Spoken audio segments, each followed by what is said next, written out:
Women in Aviation. Informational text by Patricia and Frederick McKissick. Part 2.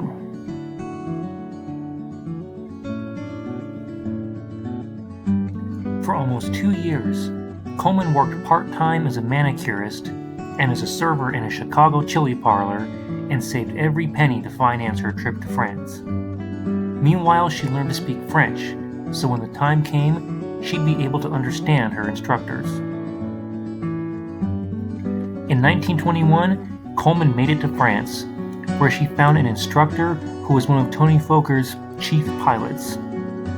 Foker, the famous aircraft manufacturer, said Coleman was a natural talent. On June 15, 1921, Coleman made history by becoming the first black woman to earn her wings, thus joining the ranks of the handful of American women flyers. Returning to the United States, determined to start a flying school where other African American pilots could be trained, Coleman looked for ways to finance her dream. Coleman gave flying exhibitions and lectured on aviation. She thrilled audiences with daredevil maneuvers, just as Quimby had done before her. Along with racism, Coleman encountered the burden of sexism, but she made believers out of those who doubted her skill. The color of my skin, she said, was a drawback at first. I was a curiosity, but soon the public discovered I could really fly. Then they came to see Brave Bessie, as they called me. The strict rules and regulations that govern aviation today didn't exist during the first 3 decades of flying. For example, it wasn't uncommon for aviators to ignore safety belts and fly without parachutes. One of these simple safety precautions might have saved the lives of both Harriet Quimby and Bessie Coleman.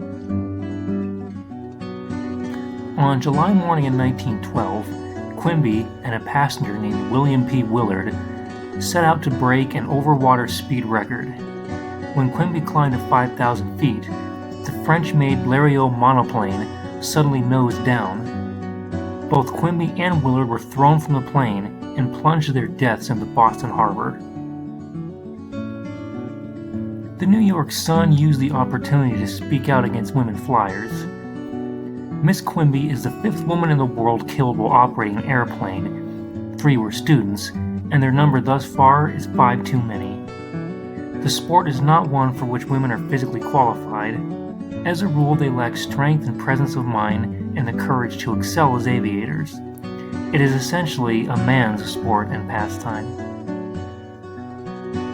14 years later, Bessie Coleman died in a similar accident.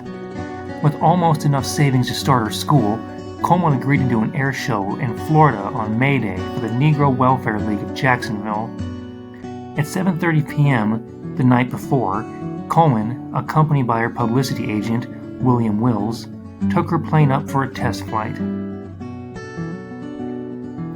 When she reached an altitude of about 5,000 feet, her plane flipped over.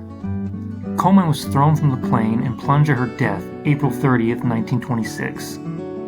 Wills died seconds later when the plane crashed. Once again, critics used the tragedy to assert that neither women nor blacks were mentally or physically able to be good pilots. Women are often penalized by publicity for their every mishap, said Amelia Earhart, the most famous female pilot in aviation history. The result is that such emphasis sometimes directly affects a woman's chances for a flying job, Earhart continued. I had one manufacturer tell me that he couldn't risk hiring women pilots because of the way accidents, even minor ones, became headlines in the newspaper. Although Bessie Coleman died tragically, her plans to open a flight training school for blacks were continued by those she had inspired.